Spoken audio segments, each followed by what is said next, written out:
లంగ్స్లో cough deposit అవటం, cough అంటామండి, కొంతమంది ఫ్లమ్ అంటాం, కొంతమంది తెమడ అంటాము, డిఫరెంట్ లాంగ్వేజ్ వాడతాము. ఇది ఎందుకు డిపాజిట్ అవుతుంది అంటే, ఎప్పుడైతే మీకు ఎయిర్వేస్లో ఇరిటేషన్ వస్తుందో, అది ఇన్ఫెక్షన్ వల్ల అవ్వచ్చు, మీకు వేరే జబ్బు వల్ల అవ్వచ్చు, ఐఎల్డి వల్ల అవ్వచ్చు, లేదంటే లంగ్ క్యాన్సర్ వల్ల అయి ఉండొచ్చు.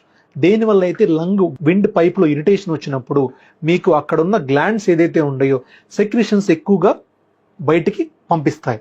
ఆ సెక్రిషన్స్ మీకు కఫం రూపంలో బయటకు వస్తాయి. ఈ కఫం అనేది ఏ కండిషన్ బట్టి డిపెండ్ అయి ఉంటుంది.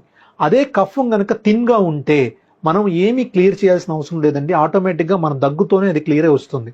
ఎప్పుడైతే కఫం థిక్గా ఉండి ఏదైనా లోబ్ కానీ ఏదైనా సెగ్మెంట్ కానీ బ్లాక్ అయిపోతే ఎక్స్రేలో కానీ సిటీ స్కాన్లో దాన్ని మనం బ్రాంకోస్కోపీ పద్ధతిలో ఒక చిన్న ట్యూబ్ మనకు నోస్లో నుంచి కానీ మౌత్లో నుంచి కానీ లంగ్స్లోకి పంపించి బ్రాంకోస్కోపీ పద్ధతి ద్వారా ఆ మ్యూకస్ ప్లగ్స్ ఏదైతే అబ్స్ట్రక్ట్ అయి ఉన్నాయో వాటిని మనం రిమూవ్ చేసి ల్యూమెన్ని మనం డైలేట్ చేసి ఏదైతే కొలాప్స్ అయ్యి పని చేయకుండా ఉన్న ఊపిరితిత్తులో ఒక పార్ట్ పనిచేయట్లేదో దాన్ని ఓపెన్ చేసి దాన్ని పనిచేసేటట్టు చేయొచ్చు.